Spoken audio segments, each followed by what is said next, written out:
Hey there, this is Shai Reads, Season 1. We're reading Bram Stoker's Dracula, Chapter 5. Letter from Miss Mina Murray to Miss Lucy Westerna. 9 May. My dearest Lucy, forgive my long delay in writing, but I have been simply overwhelmed with work. The life of an assistant schoolmistress is sometimes trying. I am longing to be with you and by the sea, where we can talk together freely and build our castles in the air. I have been working very hard lately because I want to keep up with Jonathan's studies, and I have been practicing shorthand very assiduously. When we married, I shall be able to be useful to Jonathan, and if I can stenograph well enough, I can take down what he wants to say in this way and write it out for him on the typewriter, at which also I am practicing very hard. He and sometimes he and I sometimes write letters in shorthand, and he is keeping a stenographic journal of his travels abroad. When I am with you, I shall keep a diary in the same. I don't mean one of those 2 pages to the week with Sunday squeezed in a corner diaries, but a sort of journal which I can write in whenever I feel inclined. I do not suppose there will be much of interest to other people, but it is not intended for them. I may show it to Jonathan some day if there is anything worth sharing, but it is really an exercise book. I shall try to do what I say lady journalists do, interviewing and writing descriptions and trying to remember conversations. I told that with a little practice one can remember all that goes on or that one hears said during a day. However, we shall see. I will tell you of my little plans when we meet. I have just had a few hurried lines from Jonathan from Transylvania. He is well and will be returning in about a week. I am longing to hear all his news. It must be so nice to see strange countries. I wonder if I mean Jonathan and I, shall ever see them together. There is 10 o'clock bell ringing. Goodbye. Your loving Mina. Tell me all the news when you write. You have not told me anything for a long time. I hear rumors, and especially of a tall, handsome, curly-haired man. Letter Lucy Westerna to Mina Murray, 17th Chatham Street, Wednesday. My dearest Mina, I must say you tax me very unfairly with being a bad correspondent. I wrote to you twice since we parted, and your last letter was only your second. Besides, I have nothing to tell you. There is really nothing to interest you. Town is very pleasant just now, and we go a good deal to picture galleries and for walks and rides in the park. As to the tall curly-haired man, I suppose it was the one who was with me at the last pop. Someone has evidently been telling tales. That was Mr. Holmwood. He often comes to see us, and he and Mamma get on very well. They have so many things to talk about in common. We meet some time ago a man that would just do for you if you were not already engaged, Jonathan. He is an excellent party, being handsome, well off, and of good birth. He is a doctor and really clever. Just fancy. He is only 29, and he has an immense lunatic asylum all under his own care. Mr. Holman introduced me, and he called here to see us, and often comes now. I think he is one of the most resolute men I have ever saw, and yet the most calm. He seems absolutely imperturbable. I can fancy what a wonderful power he must have over his patients. He has a curious habit of looking one straight in the face, as if trying to read one's thoughts. He tries this on me very much with me, but I flatter myself he has got a tough nut to crack. I know that from my glass. Do you ever try to read your own face? I do. And I can tell you it is not a bad study and gives you more trouble than you can well fancy if you have never tried it. He says that I afford him a curious psychological study, and I humbly think I do. I do not, as you know, take sufficient interest in dress to be able to describe the new fashions. Dresses bore. That is a slang again, but never mind.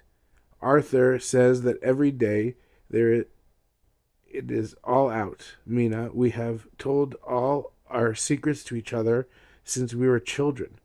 We have slept together and eaten together and laughed and cried together. And now, though I have spoken, I would like to speak more. Oh, Mina, couldn't you guess? I love him. I am blushing as I write, for although I think he loves me, he has not told me in words. But oh, Mina, I love him. I love him. I love him.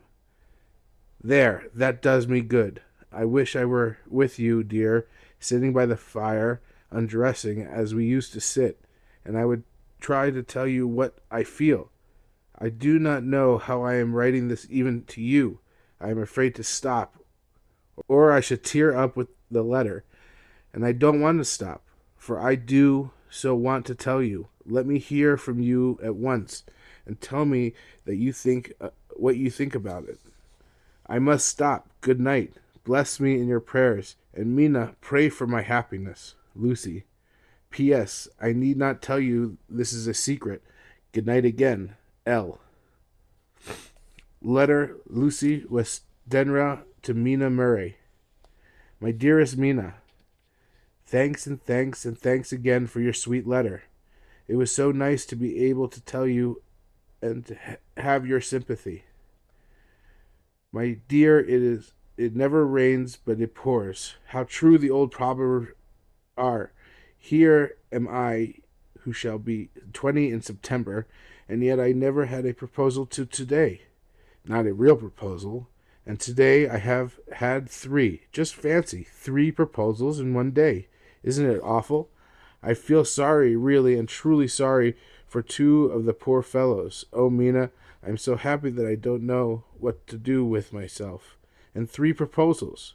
But for goodness sake, don't tell any of the girls, or they would be getting all sorts of extravagant ideas and imagining themselves injured and slighted if in their very first day at home they did not get six at least. Some girls are so vain. You and I, Mina, who are engaged and are going to settle down soon soberly into old married women, can despise vanity. Well, I must tell you about the three, but you must keep it a secret, dear, from everyone, except, of course, Jonathan. You will tell him because I would. If I were in your place, certainly tell Arthur. A woman ought to tell her husband everything, don't you think? So, dear. And I must be fair. Men like women, certainly their wives, to be quite as fair as they are. Women, I am afraid, are not always quite as fair as they should be. Well, my dear, number one came just before lunch. I told you of him, Dr. John Seward, the lunatic asylum man, with strong jaw and good forehead. He was very cool outwardly, but was nervous all the same. He had evidently been schooling himself as to all sorts of little things, and remembered them, but he almost managed to sit down on his silk hat, which men don't generally do when they are cool. And then, when he wanted to appear at ease, he kept playing with a lancet in a way that made me nearly scream. He spoke to me, Mina, very straightforwardly. He told me how dear I was to him, though he had known me so little, and what his life would be with me to help and cheer him. He was going to tell me how unhappy he would be if I did not care for him, but when he saw me cry, he said that he was a brute and aid would not add to my present trouble. Then he broke off and asked if I could love him in time, and when I shook my head and his hands trembled, and then with some hesitation he asked if I cared already for anyone else. He put it very nicely, saying that he did not want to wring my confidence from me, but only to know, because if a woman's heart was free, a man might have hope. And then, Mina, I felt a sort of duty to tell him that there was someone. I only told him that much, and when he stood up and he looked very strong and very grave as he took both my hands in his and said he hoped I would be happy, and that if I ever wanted a friend, I must count him one of my best. Oh, Mina dear, I can't help crying, and you must excuse this letter because being all blotted. Being proposed to is all very nice and all that sort of thing, but it isn't at all a happy thing. When you have to see a poor fellow whom you know loves you honestly going away and looking all broken hearted, and to know that no matter what he may say at the moment, you are passing quite out of his life. My dear, I must stop here. At present, I feel so miserable, though I am so happy. Evening. Arthur has just gone, and I feel in better spirits than when I left off, so I can go on to telling you about the day. Well, my dear, number 2 came after lunch. He is such a nice fellow, an American from Texas, and he looks so young and so fresh that it seems almost impossible that he has been to so many places and has had such adventures. I sympathize with poor Desdemona when she had such a dangerous stream poured in her ear, even by a black man. I suppose that we women are such coward that we think a man will save us from fears, and we marry him. I know now that I would do it if I were a man and wanted to make a girl love me. No, I don't. For there was a Mr. Morris telling us his stories, and Arthur never told any. And yet, my dear, I am somewhat previous. Mr. Quincy P. Morris found me alone. It seems that a man always does find a girl alone. No, he doesn't. For Arthur tried twice to make a chance, and I helping him all I could. I am not ashamed to say it now. I must tell you beforehand that Mr. Morris doesn't always speak slang. That is to say, he never does. So to strangers or before them, for he is really well educated and has exquisite manners. But he found out that it amused me to hear him talk American slang, and whenever I was present and there was no one to be shocked, he said such funny things. I am afraid, my dear, he has to invent it all, for it fits exactly into whatever else he has to say. But this is a way slang has. I do not know myself if I shall ever speak slang. I do not know if Arthur likes it, as I never heard him use any of it. Well, Mr. Morris sat down beside me and looked as happy and jolly as he could, but I could see all the same that he was very nervous. He took my hand in his and said ever so sweetly, "Miss Lucy, I know I ain't good enough to regulate the fixins of your little shoes, but I guess if you wait till you find a man that is you will go join them 7 young women with lamps when you quit. Won't you just hitch up alongside of me and let us go down the long road together, driving in double harness?" Well, he did look so good humored and so jolly that it seems half so hard to refuse him as it did poor Dr. Seward. So I said as lightly as I could that I did not know anything of hitching and that I wasn't broken to harness at all yet. Then he said that he had spoken in a light manner, and he hoped that if he had made a mistake in doing so on so grave, so momentous an occasion for him, I would forgive him. He really did look serious when was saying it, and I couldn't help feeling a bit serious too. I know, Mina, you will think me a horrid flirt, though I couldn't help feeling a sort of exultation that he was number two in one day. And then, my dear, before I could say a word, he began pouring out a perfect torrent of love making, laying his very heart and soul at my feet. He looked so earnest over it that I shall never again think that a man must be playful always and never earnest because he is merry at times. I suppose he was something in my face which checked him, for he suddenly stopped and said with a sort of manly fervor that I couldn't have loved him for if I had been free. See, you are an honest hearted girl, I know.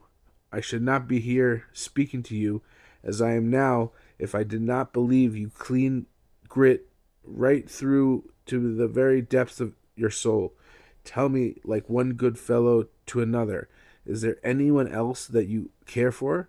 And if there is, I'll never trouble you a hair's breadth again, but will be, if you will let me, a very faithful friend.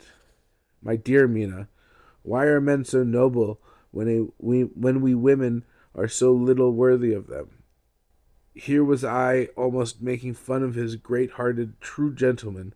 I burst into tears. I am afraid, my dear, you will think this is a very sloppy letter in more ways than one, and I really felt very badly.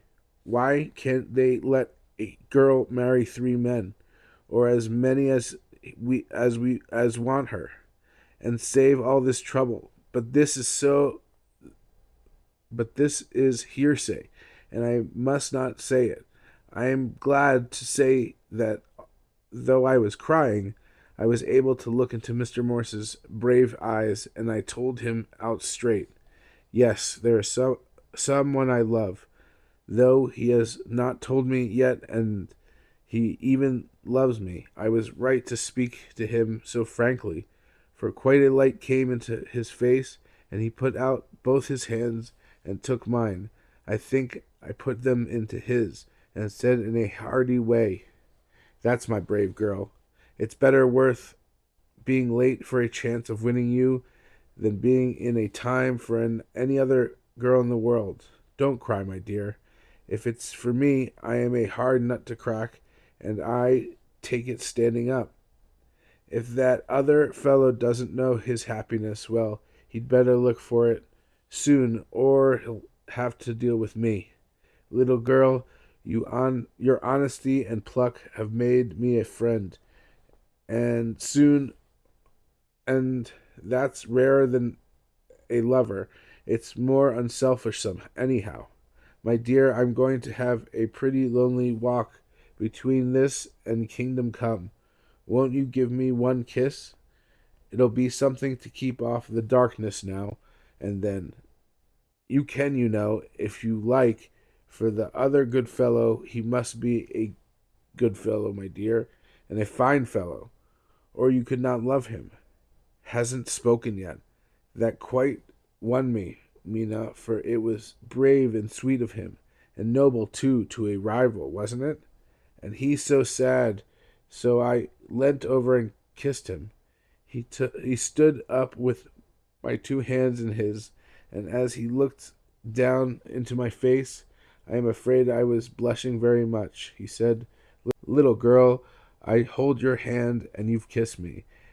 And if these things don't make us friends, nothing ever will. Thank you for your sweet honesty to me, and goodbye. He wrung my hand, and taking up his hat, went straight out of the room without looking back, without a tear or quiver or a pause, and I am crying like a baby. Oh, why must a man like that be made unhappy when there are lots of girls about who would worship the very ground he trod on? I know I would if I were free. Only I don't want to be free, my dear. This quite upset me, and I feel I cannot write of happiness just at once, after telling you of it.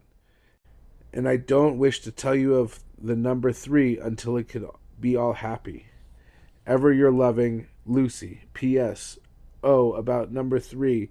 I needn't tell you of number three, need I? Besides, it was all so confused. It seemed only a moment from his coming into the room until both his arms were around me and he was kissing me.